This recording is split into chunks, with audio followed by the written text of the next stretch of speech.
Sasakyan ng mga politiko, sasakyan ng mga CEO at mga yayamanin sa Pilipinas. Paboritong i-convert into bulletproof. Ilan lang ito sa mga unang naiisip ng mga tao pag nababanggit ang salitang Land Cruiser. Pero ano kaya ang meron at mga pinagdaanan ng modelong ito? Tara, alamin natin.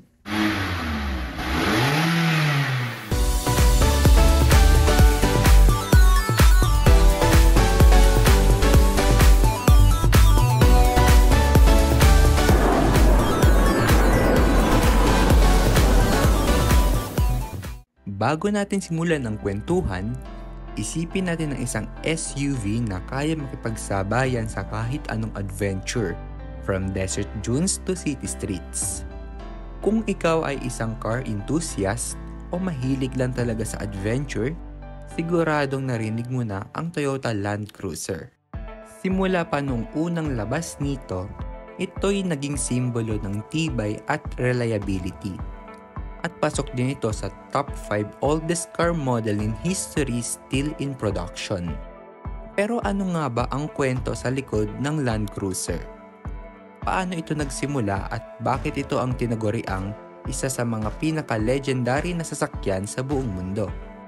Ang Toyota Land Cruiser ay unang ipinakilala noong taong 1951 bilang isang military vehicle na kilala bilang Toyota Jeep BJ.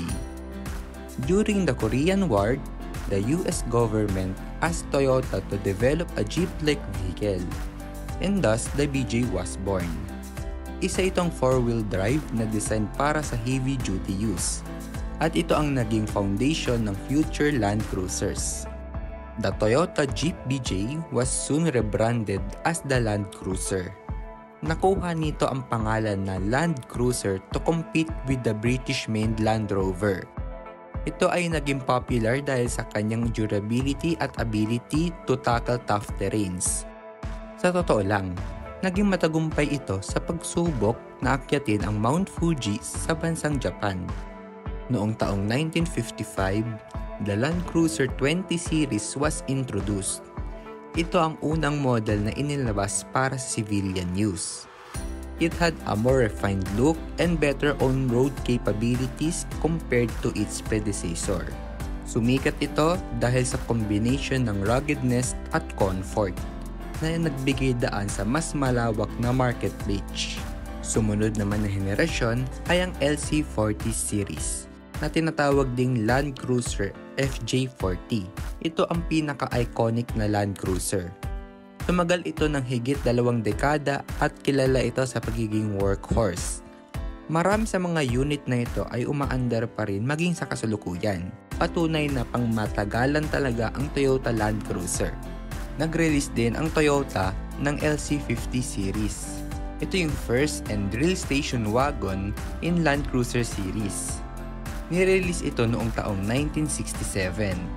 Dito nagsimula ang station wagon ng Land Cruiser, and it was the first Land Cruiser to have fully enclosed box frame members. All of the Land Cruiser wagons sold in the US. Sumunod naman yung LC60 na inilabas ng Toyota Land Cruiser. The Land Cruiser 60 series was produced from 1980 through 1990 for most markets, but the Cumana plant in Venezuela continued production until 1992 for their local market. Noong taong 1984 ay pinakilala naman ng Toyota ang LC70 series. Kilala din ito bilang workhorse of the world. Mas pinalakas ang kanyang makina at mas pinalaki ang kanyang body, making it sustainable for commercial and military use. At alam mo ba, until this year 2024 ay nasa production pa rin ito ng Toyota Land Cruiser? Yes, tama kayong narinig. It is still in the market pa rin ng Toyota. At ito yung pinaka-longest series ng Toyota Land Cruiser na nasa production. Nagkakaroon lang ng mga facelifts at upgrades para makasabay pa rin sa makabagong teknolohiya ngayon. Pero same body at same characteristics pa rin sila. At ibinabansagan itong Retro Land Cruiser.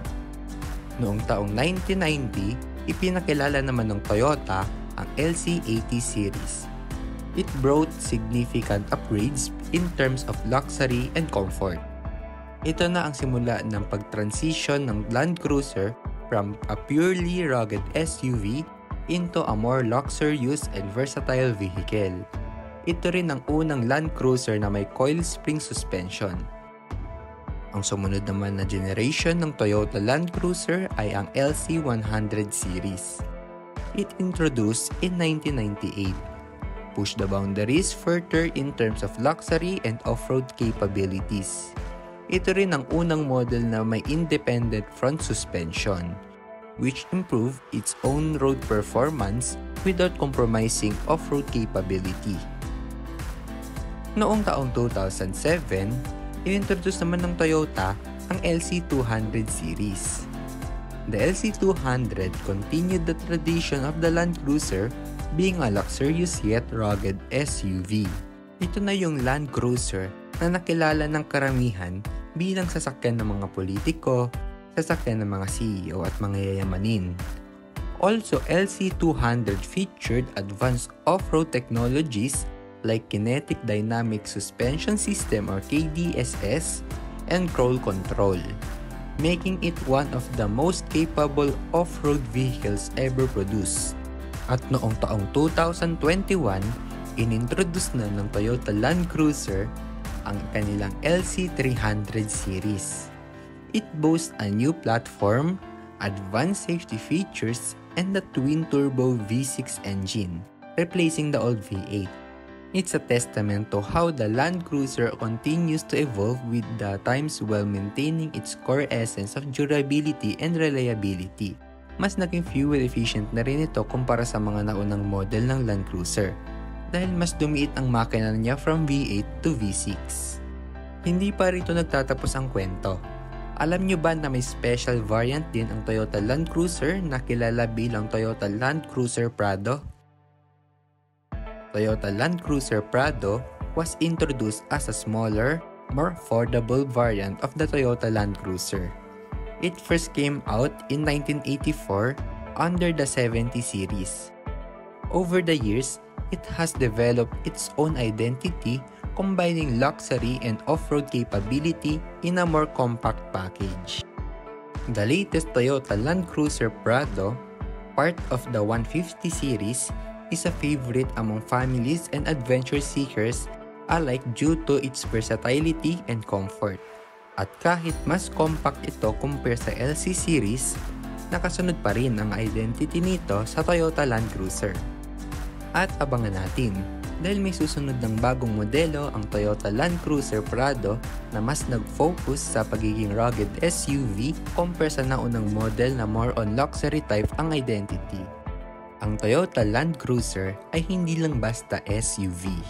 Isa itong simbolo ng tibay, luxury at reliability.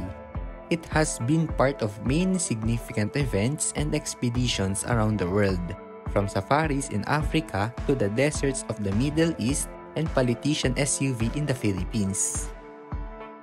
It's a vehicle that has proven its worth time and again, and continues to be a favorite among those who seek adventure without compromising comfort and safety. And that's it. Dito na nagtatapos ang ating episode tungkol sa Toyota Land Cruiser. Ang sasakyang ito ay tunay na nagpakita ng walang katapusang evolution habang pinanatili ang kanilang core values of durability and reliability. Sana ay marami kayong natutunan at na-enjoy nyo ang topic natin for today. Kung may tanong o suggestions kayo for our next topic, huwag kalimutang mag-comment sa baba. Don't forget to like and subscribe and click the notification bell para updated kayo sa mga susunod pa nating pag-uusapan. Thanks for watching. Paalam!